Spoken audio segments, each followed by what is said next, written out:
That shit sound like rock.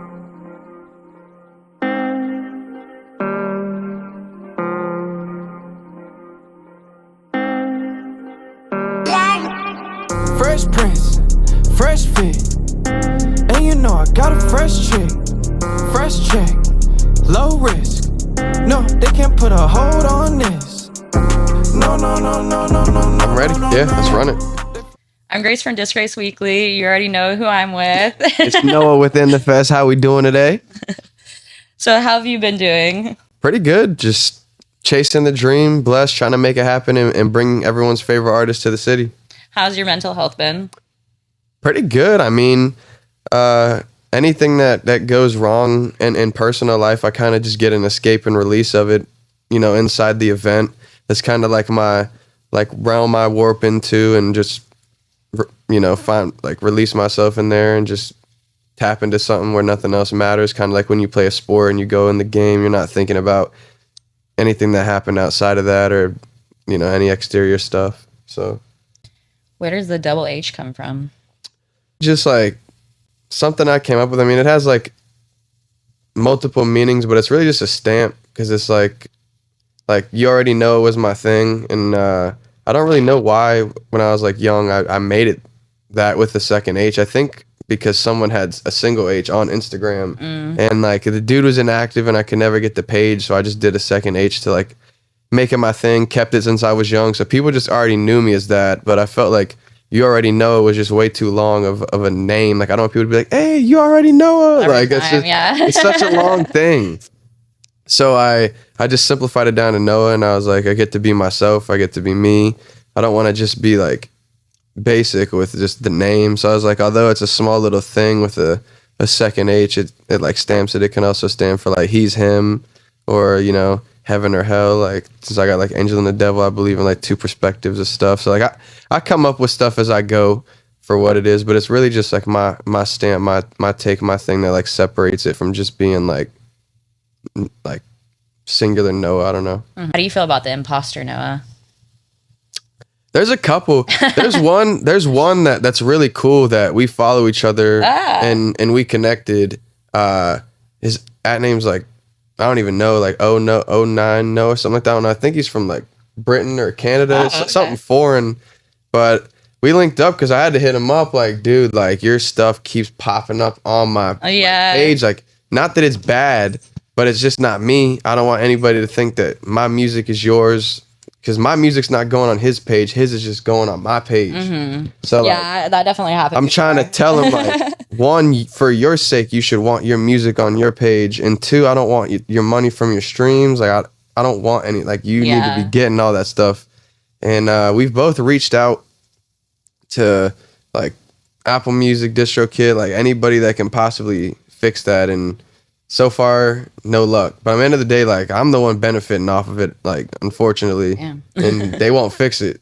So it's not like I'm not trying or trying to do it or being ignorant to it. I'm literally hey, I should not be having this on my page or getting this dude's stuff, and I am. So if you hear something that's I don't think this sounds like Noah's music, it's because it's not. It's the other guy. So you've been making waves in the North Carolina music scene. With End the Fest, how did it all get started? I have been doing shows for a while, independently as myself and with my group. And then from there, it was kind of just I don't want every show to be Noah Presents or at the time The Lost Generation Presents or just anything like that. So I thought to myself, let me brand it in a way that could be globalized. Everybody could get behind it. I could do it anywhere. And at first I just did Summer in the Carolinas, plain and basic. And then I was I can't only do that in the summer. I want to do this all the time. And then I was just well, I can keep the in the. And at first it was kind of is in the really going to be something that you can brand? It's kind of weird and different. It's just this random saying with an A instead of an E. And that ended up being good and being able to turn it into a bunch of different things to really run with and blow it up. And that's the name part of it. But the inception of it really just came from doing that, knowing I needed a brand. I'd put together a big show with Big Baby Gucci, Tia Corinne, 10 Cell Phones, Felix Wood, my group, The Lost Generation, and I think that's it. At Lincoln Theater, like right before COVID happened. And then COVID came, messed it up, had to wait the whole entire COVID and not do anything. And everybody was stuck in the house and it was horrible.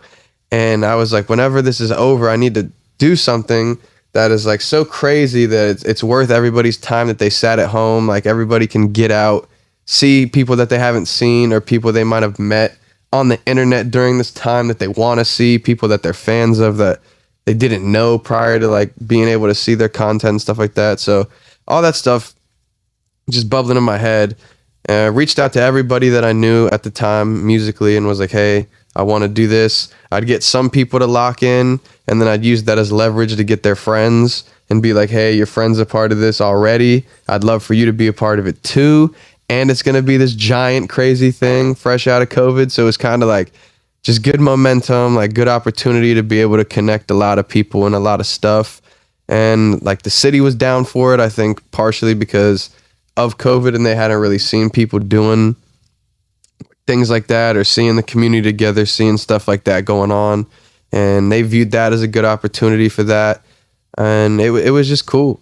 And when you do it once, you can't just not do it again. I couldn't have imagined doing the first one and making people wait a year for the second one. Like everything would have just died out. It would have got forgotten about. It would have just been like, oh, like that's cool. They're doing that thing again. But when you're putting it in everybody's face so consistently and doing so much with it, then it's like when that is just one event of many events and that's like the big one and the focal point, then it's like cool. So that's what I try. Yeah. So you might skip like these little one-off shows and you might not be a fan of the headliner that we get or whatever.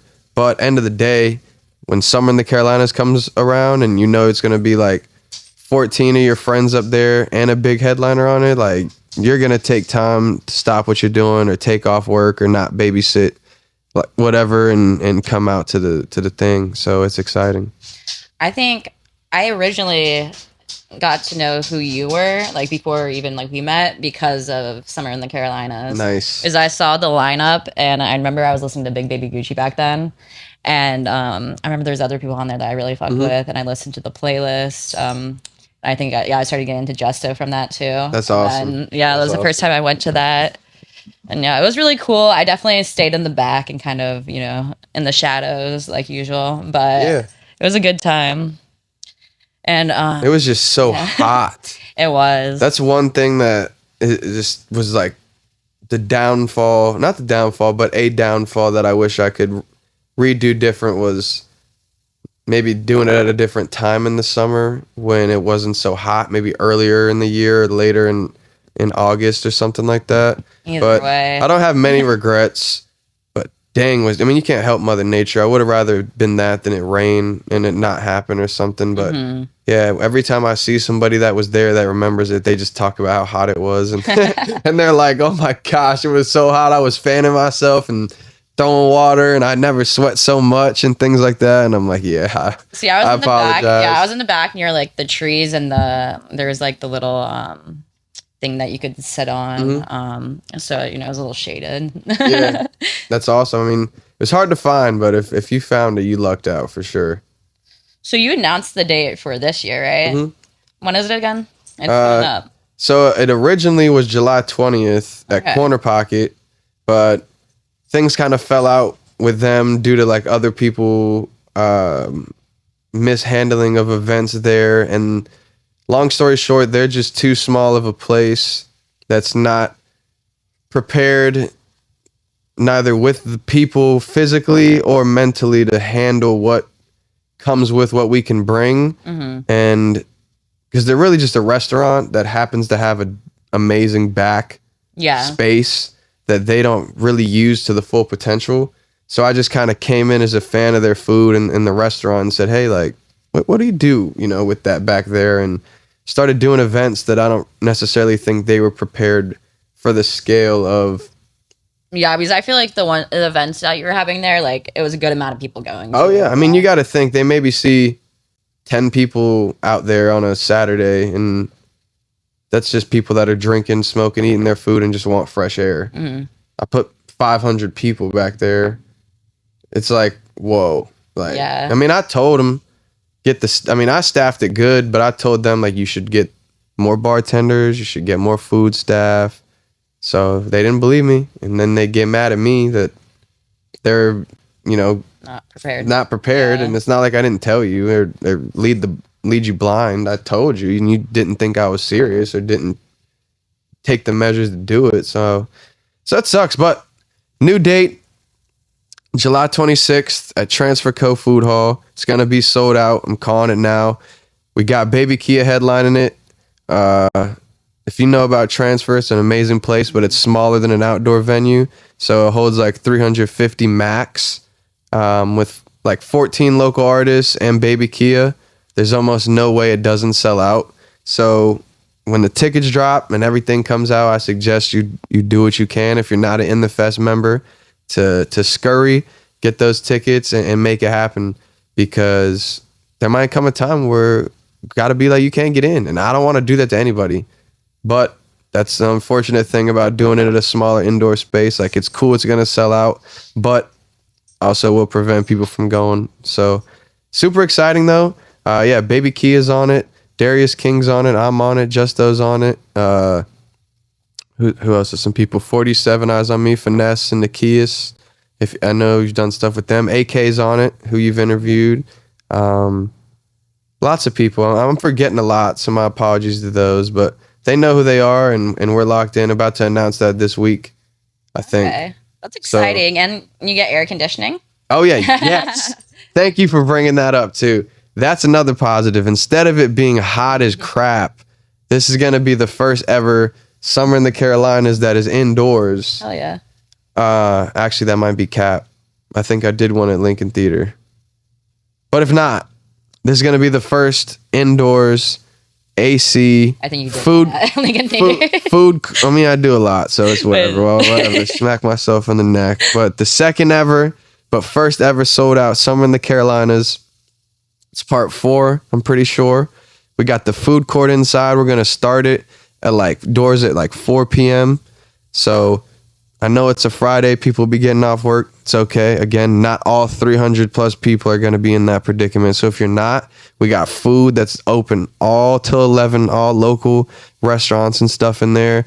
Bar, drinks, all ages. Like, you can smoke outside, cigarettes only, legal stuff. And it's going to be a vibe. I'm excited. No one's got to get heat exhaustion or anything crazy. It'll be cool. So if you're free, Friday, July 26th, follow In The Fest, all the information, and Summer in the Carolinas part 4. So it's going to be cool. So, do you have a favorite food place inside the Transfer Food Hall? Oh, yeah. So I don't know the name, which is funny because this is my favorite place. But there's a sandwich place right when you walk in the entrance. If you're looking at the ballroom, like you're going to enter my show, all the way to the right. It's like that Italian sandwich place right next to Dank Burrito over there in the corner. I don't think I've ate there before. My homie Danny Blaze works there. So that's really the only reason I go, just to keep rapport with him and say what's up. But he always makes me a sandwich. It's amazing. I get turkey, Swiss, mayo, and lettuce. Super simple. I don't want a stomach ache before a show. I just want to be filled up. They toast it. It's phenomenal.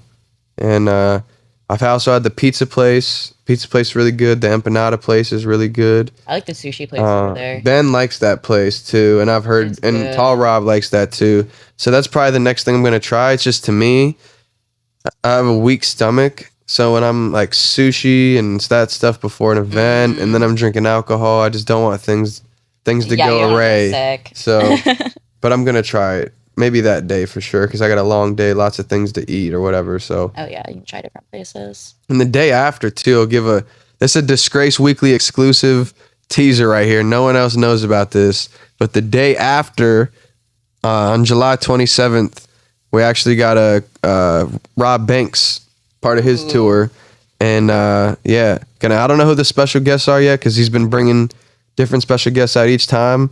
But fingers crossed, we'll get like Rolling Loud helping promoting it, because they've been doing the whole tour. So I don't know that that's going to happen, but I hope so. And that'll be super amazing to have like a Rolling Loud collab. even just in the sense of sponsorship and like getting something that they're a part of brought to Raleigh, and having Rob out here for his tour. Hopefully T will pop out, and it'll be cool. So yeah, Disgraced Weekly exclusive. I might even do some kind of ticket deal. Like if you have a ticket to Summer in the Carolinas, you might get a discount or some kind of ticket to the show the next day to get people to keep coming back through. Figure something out. You guys know we get it right for you. So There's something I was about to say, but now I completely lost it.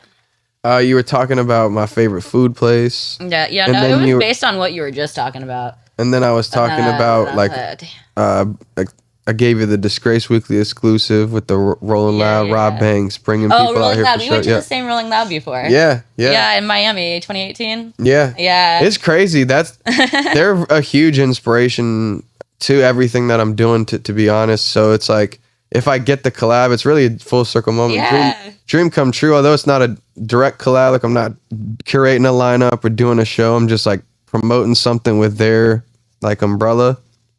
But as someone that spent like 2017 through 2020 on the gate of every Rolling Loud, like dying, water bottles in hand, like I'm not moving. I'm seeing like my favorite artist right here. Like it's awesome to do that. And even to book artists that I saw standing on the gate. Like I got videos of Rob Banks, like back when I was on the gate of Rolling Loud, turning up, and we know Wi-Fi and other people that I've booked, that it's just like, it's so crazy. It's just awesome. It's a blessing. So it's cool. So you've been to multiple Rolling Louds. Yeah. Just the Miami or different? Only Miami, but more so like when it was first starting in the inception of it, like back in when like XXX was on there and like all that stuff, and that whole Florida wave was blowing up, and Post Malone was, coming up, and like I remember the Rolling Loud when Young Thug was on one stage, and then I had to run to the other to get to Migos. And when they were doing it at Hard Rock, no, that's the one they do it at now. But originally they were doing it like on this place by the water. When like they did the first 3 Rolling Louds, I forgot what the place is, but it was like right there by the water, and it was one stage over here and like kind of a coliseum, like it had seats you could sit in or you could stand. And I saw Playboy Carti when he just dropped self-titled, like Woke Up Like This, Magnolia, all of that stuff, like crazy. And it was cool. Like that Rolling Loud like made such an impact on my life, like what I wanted to do, and like I was like, yeah, I'm throwing my own one of these one day. So yeah, I remember the 2018 one. It was when Gunna just started kind of being popular. So I remember his part wasn't like, or his stage wasn't that busy. Yeah. And I didn't listen to him that much. And so like I remember I was at like my peak drunkenness because I didn't get that drunk till like the last day. I was like, fuck it. The first 2 days I was like dying, and the last you gotta day, take it easy or you're not gonna make it. But then through all also 3 like days. if you're sober the whole time, you're just like, time goes by longer, you know? So like, being drunk helps like, getting through like stuff. But yeah, I remember like we were in like the back of it, and there's just a group of people kind of just dancing, vibing out to his music. Like I jumped in that, I don't dance. And it was just like, it's such a good time. Yeah. And then that was also the one, you were probably in the crowd for when Ski brought out X. Oh yeah, I was on the gate. They weren't and they weren't talking for a while. Like, it's crazy that you brought that up. Like that moment was like so special to me, because I literally was telling my friends, I was Jaheel and Owie actually, because we would go, like it would be like a tradition, like Rolling Loud would drop the lineup, we'd cop the tickets, we'd get an Airbnb, like we'd make it, like that was like our cool thing to do as like friends, like we'd go down and do it. And I literally remember being on the gate because I knew DJ Scheme at the time, and he was DJing for them, and like Scheme was turning up, and I was telling them, I don't know if this is the Rolling Loud when X just got out of jail, or if he was already out and him and Ski weren't beefing. But both times I was on the gate. I think this is the one. This was when he was already Ski out. had the blue pants on, and they were basically like got cool after not talking. He was like, "Bro, I love you, bro." Yeah, they hugged. Yeah. So I remember being on the gate, and I was like, "Yo, like, how crazy would it be if like X just came out of nowhere and just like." They like did a song or whatever, and they were like, nah, like I bet he's here, like maybe he's watching and supporting, but I don't know if they'll like come out.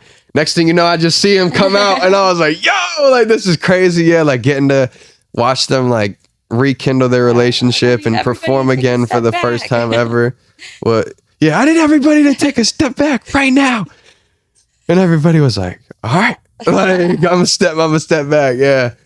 That was It awesome. was such a good time. And then also later on when he came on, it was I think after 21 Savage. Because he said I think originally he was coming on before him, like a surprise performance. And so people are waiting for him, and then 21 comes on, and then all like his fans, like we kind of some of us are around like looking around. And then Everyone's like, where the DJ, the DJ got on. He's like, I need everybody to take a step back, like take a step back. And everybody's like, look around screaming. There's some people like that don't know who he is, that they're just like, standing there like, okay. But no, everybody else is like, ah. And then like we opened up like, a little like mosh pit, and like I remember everybody was like moshing to Moonlight, and it was so like safe. Like it wasn't like some dangerous shit. Everybody was just happy. Jumping. It's not even a mosh. Too. It's just like everybody's just jumping in a circle. Yeah. The rain. Yeah, that's that show. Because I get confused. I saw him twice, like that close, and it's like one was that, and the other time was when he had just got out of jail, and like he wasn't on the lineup, and he was like hiding behind the DJ booth and just like jumped up on top and surprised like everybody. But no, that time in the rain, because I think Post Malone headlined that stage, and I remember seeing Post Malone in like rain up to my knees on the front I gate. think I was hiding because I was not leaving, because that was my favorite artist at the time, and that was like my greatest Rolling Loud night that weekend, because I got to see X surprisingly in the rain, and him and Ski Get Cool, and Post Malone. So I was like, I'm in heaven right now. It does just not get better than that. Does not. So good. Me and my friend were looking at Rolling Loud Thailand this year, but we ended up getting Camp Flogna last minute. Oh yeah. No, that's cool. Thailand is quite the troop to get over there. We are planning an Asia like vacation, so Thailand was one of the places, and we were like, oh, this would work out. But then also it works out around the same time if we flew from LAX to Asia and then came back and did Camp Flogna. Oh yeah. And so they just dropped those tickets, and we were like on the phone. We're like, okay, let's do it. Like the day of. No, that's dope. I've always wanted to go to Camp Flogna. I've never been, and I also wanted to go to like somewhere in like Japan, Asia, Thailand, that area, just to experience it. I think the culture's dope, so I definitely got to get over there and figure that out. So for aspiring artists, what's a good way to get your attention, and what's not a good way? Not a good way, spamming my DM and like being aggravating. Like I know end of the day people are just trying to get their stuff out there, but if you send me like every 2 seconds, like, dude, check this out, check this out, check this out, check this out, check this out, check this out, listen to this, listen to this, listen to this, listen to this.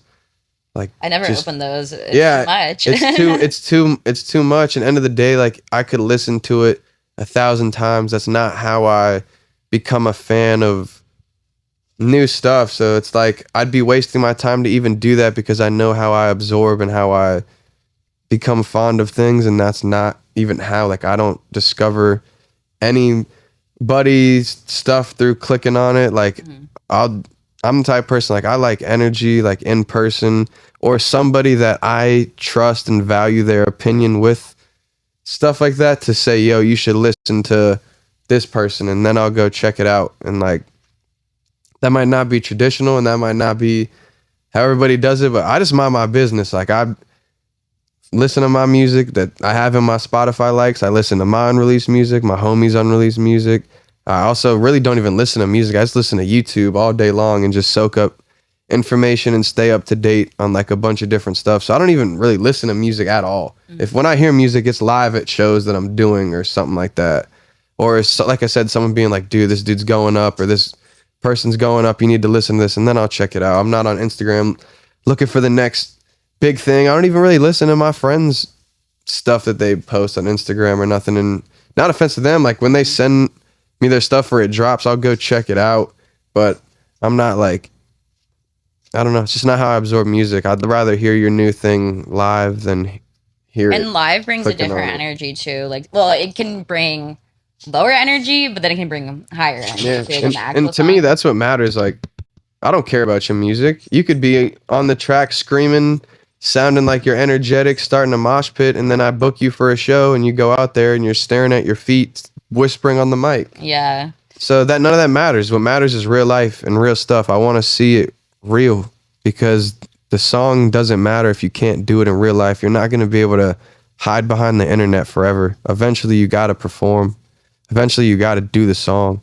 It can't just be a mystery. At least to me, I don't want to be that. To me, part of being an artist is the performance aspect of it. Like I used to be in theater class. I love performing. I love WWE. I love the theatrics and the performance of putting on a show and entertaining people. That's how you make money. You don't make money. I mean, you can by streams and people clicking on your song, but if you can entertain them and you can make them buy a show or buy a shirt or do whatever because they support you so much, that's where the real stuff is at. And then they want to see that every time, and you'll have people that are 16 that'll see you till they're 56 as long as you're still performing, and because they know what they're going to get. And I just want to cultivate that, people knowing like if they spend money, no matter the price, it's not going to waste. It's going to good performance. They're going to be entertained. They're going to have a good experience and a good show. And Yeah, everybody yesterday at Cody Shane had like really good stage presence. yeah. And to be honest, like the only person I actually chose to be, well, there were the two people that I chose to open was Chaz and Elijah. Besides that, those people hit up the page and or got recommended, and I put them on. So it was like their first time going, and my first time seeing them. I hadn't heard a song from any of them prior. I haven't seen them perform. I was just like, whatever I have an opportunity to give people a chance, like I'll just give it to them, hope it works out. Like I'm not really relying on them to do too much because I think Cody's going to bring majority of the people. So hopefully they just know how to do their thing. And they did. Yeah, and they I'm brought it. very proud of all of them. So shouts out Jax, shouts out No Limit 9, shouts out me Chef. I think that's how you say it. And shouts out Apollo the God. So y'all went crazy. So how did you originally get into making music? When I was young, I used to be into like Weird Al, and I used to watch like a lot of like remixes and like corny white people like music like that, like all the like stuff like that. And but then I would make it myself and make like I remember like, you remember Written in the Stars? I was like, written in the stars, a million miles away. Na na na na. Shit's old. Familiar. But I made a song that was like, I love candy bars, a million a day. Like just like parody. Yeah, like little parody like songs like that, just to like as a joke. And but it was still cool and I still enjoyed it. But I didn't really take it serious. It was like on YouTube private. I'd show people, they'd make fun of me. I eventually like deleted all that stuff because I was like, I'm tired of like getting picked on for like that stuff. And when I got into high school, I moved here from Kentucky and I met Brody and Jaheel in theater class.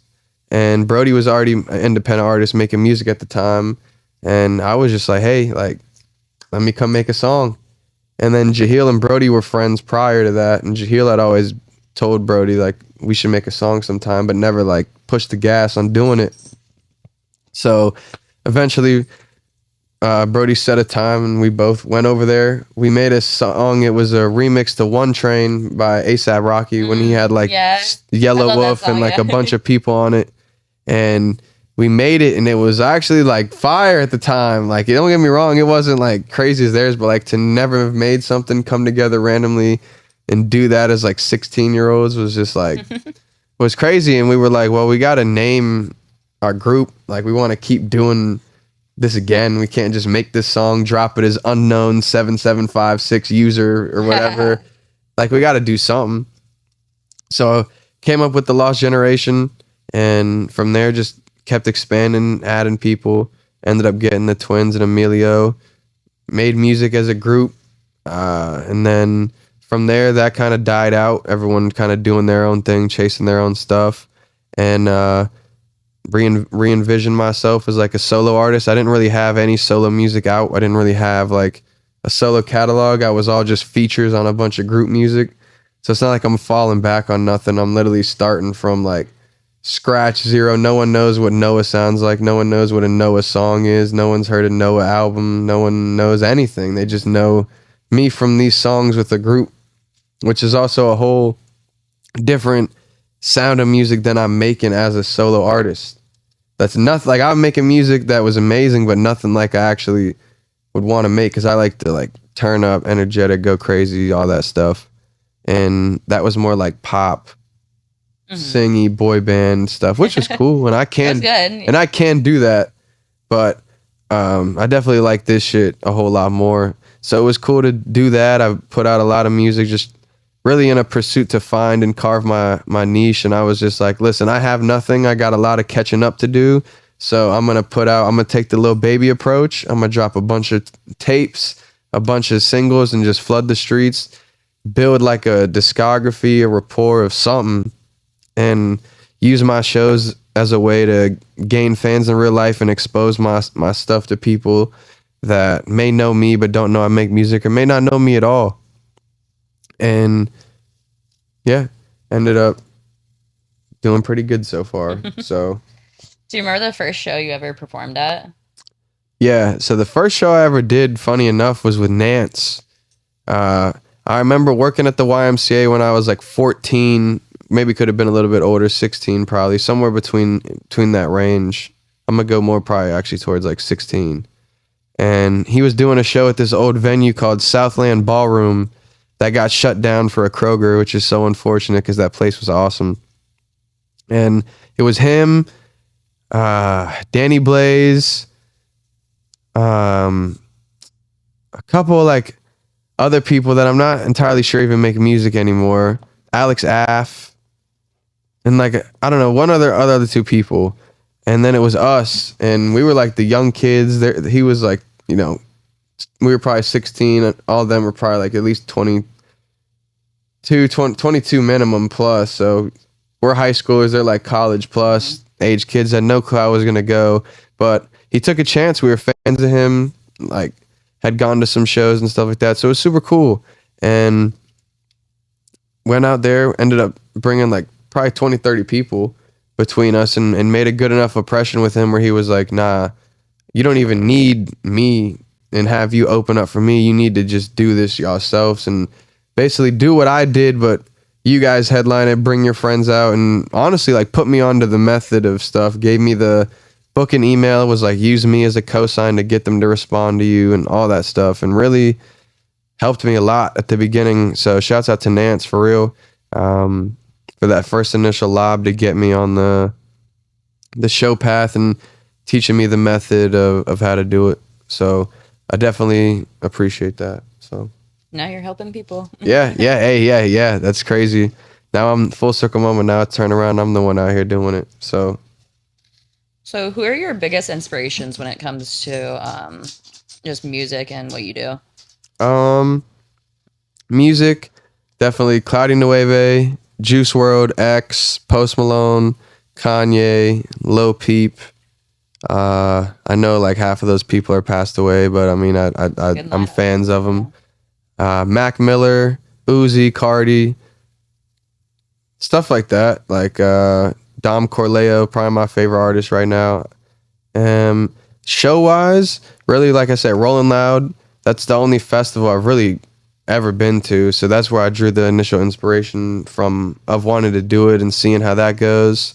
And yeah, I don't know, Cole Bennett. Yeah, I was gonna mention Cole Bennett. Yeah. I cannot forget him. Nah. Cole Bennett is a huge. He did the same kind of thing, like not just the music videos, but he was booking shows in Chicago for a bunch of people. Yeah. Cole Bennett is a huge inspiration, and like, yeah, Rolling Loud, Dopey and T, Tarek, and all them at Rolling Loud, like their whole mythology, I'm basically copying right now. Like they would do a headlining show, like in the Florida scene, bring in, I don't know, whoever, 21 Savage. And have Wi-Fi, Rob Banks, whoever open for them, and just built this thing. And it's cool that now when they're doing these humongous things, they're still bringing those people on and keeping them around. So that's really what I'm doing. Like I said earlier, doing the headlining things and doing that. But even Cole Bennett, yeah, he was bringing people to his city, doing the headlining stuff like I'm doing, and building his video thing. And then while building all that is trying to maximize the branding of it all. And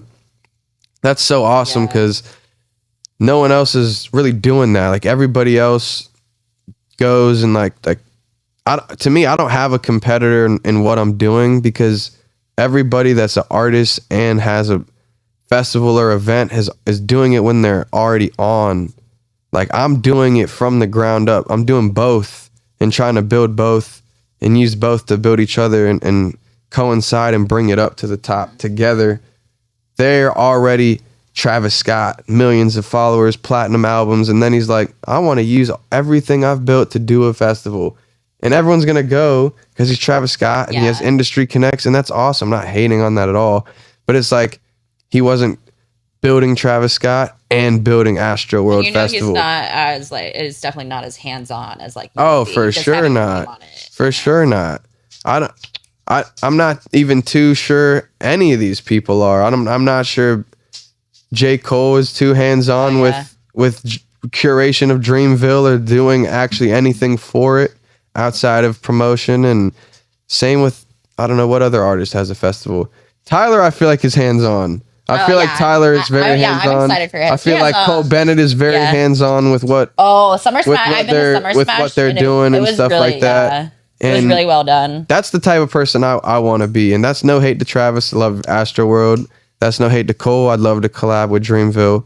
But I just want to be, I don't want to just have it, use my platform to do it and just let other people run it. Mm-hmm. I want to be on the scene, headset on my head, calling the shots like Vince McMahon, Triple H, like, all right, this is the script for tonight. This is what we're doing. This is how it's going to go. Calling an audible. Cut this song, add this song, like you go here, do this, turn this up. Like, I love that so much. Yeah, it's just not even the power, like just bringing the vision to life of how I see it and making sure it comes to life to where everybody can enjoy it and seeing the fulfillment that people are brought by it all going well. It's like, it's amazing. I love it. It's like Broadway. So you said you did theater. Have you ever done any like plays or musicals? Oh yeah. Hey. Oh yeah. I'm in ITS, International Thespian Society. I graduated with a chord like for that. Okay. But I really like was in high school. I didn't want to take the class. I got thrown into it, realized there was an easy A, but also realized like Jahiel and Brody were in there. I had no friends. So I had my really only cool friends in there. So I was like, I'm not gonna leave this class and not be around these dudes. And got into a play. I was a background role, and it was the first play I ever did, but one of the lead roles got sick. It was like some Christmas play. Everybody would know it if I said it, but I don't know. It's been a while. And basically like someone has to take this shit over. Sorry to curse. Someone has to take this thing over. And I was like, I'll do it. And they're like, you realize you have to memorize a whole part in like 24 hours and go out there and do this, and you've never done this before. And I'm like, yeah, I got it. So I spent like time and like going over and over and over and over and over and like committing so much time to learning this thing. Ended up killing it. And that basically got like notoriety in like the theater world in high school of like, oh yeah, that's the dude that saved the day and like did this thing. And that made me fall in love with it. And also knowing how to work quick on my feet and knowing how to just, the show must go on. Mm-hmm.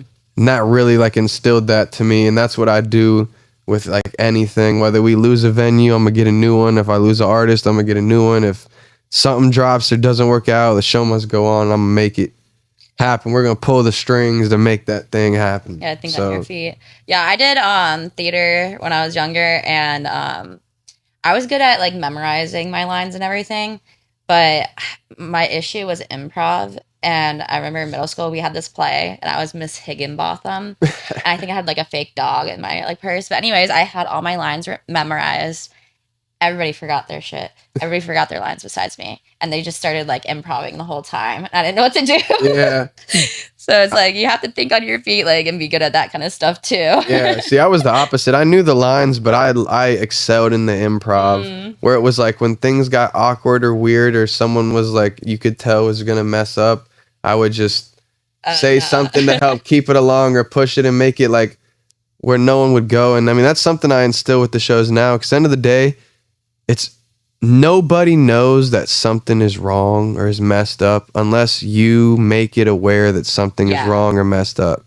If you switch your lineup, if an artist does one song less or one song more than their set was, if the show's running overtime, if all these things, nobody knows unless you have a face on that's like something's wrong, and then everyone's like, uh-oh, something's wrong, and then it draws all those things. So as long as you can improv, keep it cool, make it look good when things go bad, no one's gonna have a problem. But when the people in power panic, and look like it's wrong, and the people that people rely on to be the rock and make sure everything is good are looking like everything is not good, things go bad. And that's similar to a play. If the main character's out there like, everyone's going to be like, oh no, he forgot his lines. And then everyone else is going to be like, oh my gosh, what are we going to do? They forgot their lines. But if he was just like, so yeah, we're going to dinner later, and just did something, and everybody would be like, dinner later? What the? But they're like, all right, let's roll with it. And oh, I didn't mean to wake you up. So what's going on? Dinner? But yeah, so it's cool. It's cool. Yeah, and it's the same thing, like, for instance, with the president. Not that, like, everything's a mess right now with ours, but for instance, like, if your president's freaking out, like, on TV or something, everybody's gonna be freaking out. But you know, even if something's crazy, they gotta, you know, stay calm, lie a little bit, keep composure. Calm. Yeah, you gotta keep your composure through stressful situations, and no matter how crazy it gets, because when you snap, everybody else that's already on the line of snapping that's cool with you is gonna snap, because they're like, all right, if he broke and he never breaks, I'm breaking now, and I'm gonna get angry or do whatever. Yeah, and that's the thing too. I feel like when, like, you're annoyed or someone around you is annoyed and, like, you know, is very, like, testy, it messes up everybody's mood around you too, you know? Oh yeah. So then you get a bunch of people, like, in the same mood that's, like, bad mood. No, 100%. Gotta keep the vibe. So I got a request from Bryce. Okay, let's go. All right. Cloudy Waffle House stories. Man, I mean, to be honest, I really wish I had any two crazy ones. Like, I went there a couple times with him, but I didn't really see anything too crazy. Like, I remember going one time and the worker, like, messed our food up, and he was the reason we went there, and he felt like so disrespected that he was, like, bringing all his friends there to his, like, favorite place, and, like, tweaked on the whole entire staff, and we ended up getting, like, discounted food or some stuff like that, which I was surprised, because it's Waffle House, and I don't think they discount anything. I just think that place is, I don't know how it's even open. But yeah. Rob has like a crazy story where Cloud, like, got on the counter and was, like, performing his music and stuff like that. But he goes there often, and, like, the lore of it really is just that it was his favorite place. He has gone in there drunk a bunch of times and done, you know, crazy things, like gotten on the counter, tweaked on the staff, gone behind and cooked his own food. That was his place. Yeah, that was, like, his domain. Like, it was awesome to see. So when we got a idea from Owie, and he was like, you guys know that Waffle House is the same exact lettering as Cloudy Nueve, like, the amount of letters. And we were like, And then we were like, let's make merch that resembles his favorite restaurant and change the name to his. And it's one of the really best collections we've dropped to his stuff, for sure. So it's awesome. How'd you originally meet him? So I met Cloud through Emilio and Rob. So I knew Emilio as a solo artist. I went to my rival high school, but, like, we weren't. No one, like, the schools were rivals, just sports wise and stuff. It was, and he was babysitting Cloud's little brother, so they already knew each other. And then they ended up recording at the same studio. He met Rob, and then Emilio was basically like, "Hey guys, like, there's this dude Cloud. He's super fire. Like, I've known him for a little while from babysitting his little brother. We should, like, get cool with him or whatever." End up going to a show that he did at, like, Kaza nightclub. Like, that place isn't even open anymore, but it was, like, down on Hillsborough Street, like, right around the corner from where the Dankery is, like, right near over where the Target. I think it's like 909 nightclub or 919 nightclub or something now. I don't know what the name is. But familiar. Went up there, saw him, like, for the first time, was like, oh yeah, this dude is, like, phenomenal, and just became, like, a fan ever since. And then he started recording at Oak City, like, right by my house. So I would go there, like, just link up with him, chill, do all that stuff. Then started doing business with him, booking wise. And, like, one thing about Cloud is he would not show up to, like, any of his shows. He was known to do that, not as a bad person or professionals, but a lot of shows were BS, a lot of, like, club shows, things that he would go and take serious, and then people wouldn't take him serious. So he was just tired of all these promoters wasting his time, and then I kind of came along with some legitimate stuff and was professional, and his time wasn't being wasted, and he was getting good sets and he was gaining fans and people were falling in love with him, and really we're getting to see like him for him and not this gang banging, now he's gonna rob me dude like image that people tried to cast on him. So that was cool, and we just stayed locked in, ended up getting like the TOG house, which was like a lot of my homies and him living in the same house. So then all his homies became cool with my homies, and we made like DBTOG, which is like Dirty Society, like Cloud and all his homies, TOG like me and all my homies, and that really like blew it up. Like we were bringing like 300 people to Lincoln Theater in like 2018. Like I'm crowd surfing as an 18-year-old in high school. Like it's crazy. But yeah, it was awesome. He's a one of a kind personality, and yeah, I definitely feel like a lot of stuff, like at the time I didn't really like, I thought I understood a lot of stuff he was going through with like industry stuff and the stress of like everybody relying on you to be the one that's gonna make it, and everybody just being like, oh, I'm just straight because we got Cloud. Like I don't know, I feel like I kind of feel that now. Like I feel like he passed away and I have like taken the position that he held for a lot of people of being like the rock and the beacon and the hope, because a lot of hope got lost when he died, because all those people are like, damn, I don't know what I'm gonna do. Like I know I'm a fire this, that, or the third, but my end was being this dude's homie, and I know he was gonna be a superstar. I was one of them. Like I genuinely fucked with him, and that's my brother, but I also knew how huge he was gonna be, and was like, I want to, push him as much as I can and put him on a stage and like do all this stuff. So now it's just like everybody was just kind of like, dang. And I was like, I'm gonna use that to be inspired. It's gonna make me go crazier. It's gonna make me go harder. It's gonna make me work more, bring more stuff here, and make sure that we can live out what he was supposed to live. And if I gotta be the one to take that burden, like I'll do it.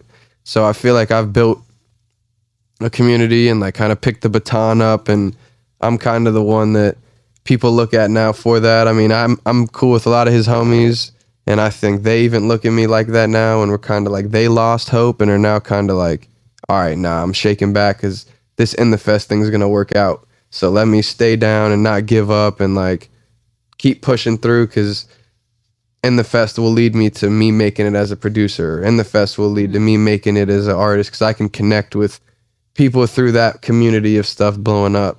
So, I mean, it's stressful, and it's a lot of pressure and a lot of stuff and a lot of like, yo, bro, but I wouldn't trade it for the world. And it's honestly brought me closer to him post his death, because I feel like I'm able to really relate more and understand him more than I was like when he was here, not really like getting it, because I wasn't at that point yet. I was trying to be and building it, but yeah.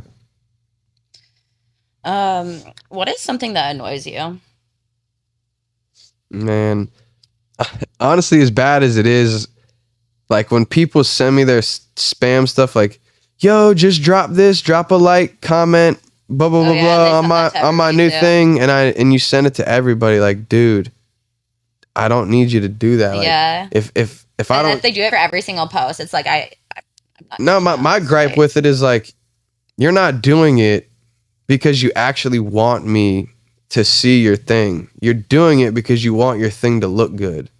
You want my like and comment so your thing looks good. Yeah. You don't actually care whether or not I'm liking or listening or doing whatever, so I'd just rather not. And when I hear it, then I'll make my decision genuinely whether I want to comment, like, repost, or do whatever. I don't send anybody anything. Yeah. Like, I don't think I've done that either, like especially like a mass send. Like I've maybe done it 2-3 times in the past, like years ago, like on old videos I've dropped, or like maybe on the In The Fest page when I was first coming up and like would send a flyer out or whatever. But like, I don't send my stuff to anything. Like, I don't care if it's my post with laser dim, Mariah the Scientist. I didn't send none of that out. I could have easily been like, yo, new post with Laserdisc, check me out, dude. Drop a like, comment. Like those 70 comments is people just seeing it and thinking it's dope. That to me is awesome. Yeah. When I drop a song, if you like and comment on it, I know it's genuine. I know I didn't tell you to do that. I didn't make you feel bad if you didn't do that. You did it because you wanted to. And to me, that is awesome. And that's the love and support I want to get when I do something. And that's the love and shit I put out to everybody. So that's one thing that annoys me. Stop spamming me and the In the Fest page with your spam. If we like it, we'll react to it. No more spam. What is something people might not know or expect from you if they've never actually met you in person? That I'm cool and into a lot of like nerdy things that they might not think. Like I like wrestling, I love sports, I love just soaking up info about like the most nerdiest random like facts and documentary topics about whatever. And like I just want people to know you can talk. Like I find enjoyment out of just like learning and being around people and do whatever. So like the only way it's gonna be awkward around me is if you're like awkward, and I'm gonna even still try to make it not be like that. And because I feel like I can talk to anybody, I'll listen to anybody, like I'll do whatever. Like someone could be like, hey man, you want to go catch an alligator?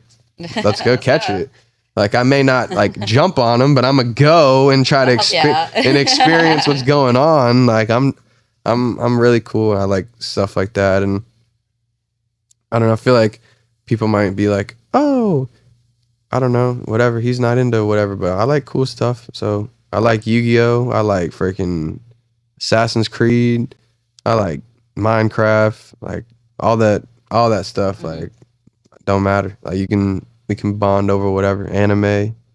So before I met you and I just knew like who you were, I thought you looked like you were like an asshole or something. Yeah, that's what I was gonna say. Like, but you're actually like you're really humble and like really trustworthy too. Yeah, I feel like people like view me that way, which I guess is the image I got for myself. Not physically, but like how I like look and dress and all the tattoos and stuff, like the F boy image. But I mean, it appeals. It appeals it, and it's cool because I like to break the stigma of people thinking I'm something and maybe approaching or whatever, and then me completely breaking it and showing them the opposite, and then them being like, wow, like he's actually cool, he's nice. Yeah, like that's happened so many times, and it's just the coolest thing because I'm like, I don't know why you would think that. Maybe I should act that way, I don't know, but I'm glad that you don't think that way anymore. So. No, and it's cool now because like especially within the galaxy, I knew you were somebody that I could actually trust, that wasn't gonna like fuck me over, or like, you know,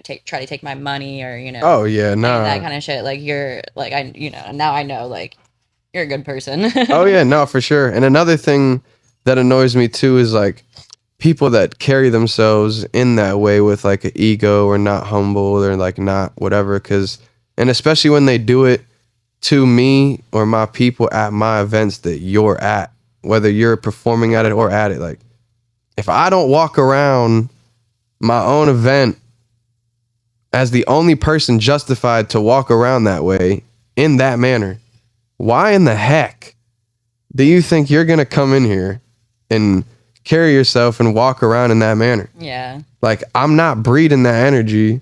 You're not going to come in here and try to plant seeds of that. So that's all that stuff getting exiled. Like, even like internally, like nobody does that. But if they did, like they're getting out of what's going on. Like, that's not how we're carrying ourselves and doing that, because that's not how I do it. And I'm the root of the tree.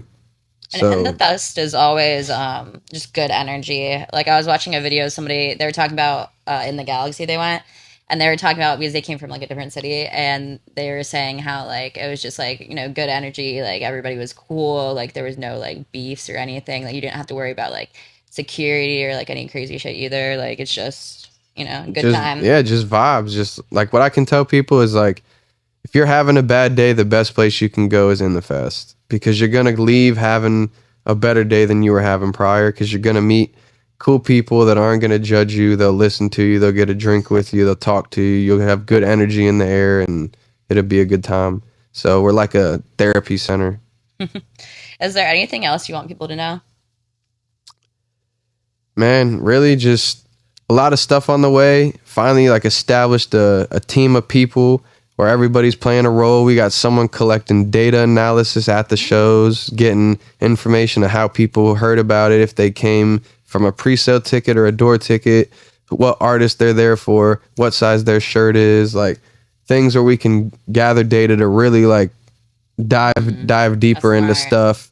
Got an official media team, people that's making recaps, people that are documenting behind the scenes, people that are like shooting 24 hours videos with the artist, documenting things that we can really capitalize on what we're doing. We've been doing these things, we just haven't been capitalizing on it. So I'm just trying to fully take advantage. So yeah, we got my dog Ant doing the data. We got Crisp and V doing media. Flurry does like the live stories, like he's tagging the artist, like so-and-so just shut it down, like here's the location, like live in action, day of stuff. He makes the promo reels and all that. Rob, Jag, and Adrian do the sound. John DJs. Bryce and Justo are like A&R, artist relations, like making sure everybody's good. Choco's running around like an extension of me, just regulating. Rix is doing the door. Jaheel and Owen providing creative input to it all. So I'm pretty sure that's everybody. If I forgot somebody, Wheelan, Sean, he makes the flyers. So we got like a whole team. Yeah, I literally have like, it's probably like 14 people. So if I forgot anybody, I feel really horrible and they'll let me hear about it. But got a well-oiled machine going, everything moving finally, just going to fully start taking advantage of all the things we're already doing, making sure we maximize on it, making sure we go crazy as possible, and really try to draw in people that are fans of it that don't even live here and can watch the vlogs or the recaps or whatever like that, and it'll be cool. So that's really a lot of stuff on the way. We got 11 shows locked in from when I'm speaking now through October, all at Transfer Co Ballroom, all with a headline and artist. As so we got young bands, Lil Nar, Skywater, Baby Kia, Dom Corleo, Big Baby Gucci, Lil Tony, Uno the Activist. So many people on the way, so much stuff to announce. I personally got music on the way. Everything is going up. And if you need anything, reach out to me, reach out to In The Fest, make sure you follow us. And we're going to make sure your favorite artist comes to the city and doesn't skip Raleigh again. Amazing. Thank you for, letting me interview you and coming out here today. Hey, thank you for having me. The Galaxy too. It was awesome. Put that together. That show is the reason I know Bryce. Oh yeah. I heard. Because of that, a lot of things have happened that wouldn't have happened potentially as easy or as good if I didn't know him. Like I was able to book Bear Boss because of him. I was able to book Laserdym and Dirt because their agent knew him, and then he reached out to me like, hey, da-da-da-da. So it's good y'all been killing it. It's good you say that, because that show with you changed a lot of trajectory for how the year so far has went. So it was dope. We did something special. We got to do it again. All right. Whoever is watching this, like, comment, subscribe. I won't flood your DMs with that, but thank you. If you want to share your Instagram. Yeah, my Instagram is You Already Noahh, YOU Already Noahh with 2 H's, not 3, 4, 5, 6, 7, 8, 9, 10, 2. Follow In The Fest, INTHAFEST. Like I said, you can get all information for shows on there. You can keep up with me and my music on my personal. Make sure you tap in with Grace. She's amazing. It's been a great time, and I appreciate coming out here. Thank you. Bye-bye. Bye. Awesome. Frick yeah. Did it. Oh no. You want a picture with Peanut? Hell yeah. Yep, here.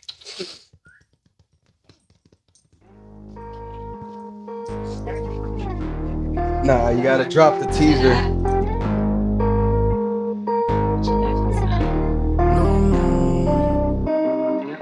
I'm tired of excuses. It's really time to do this. Gotta stand by your word and our feelings. And gotta move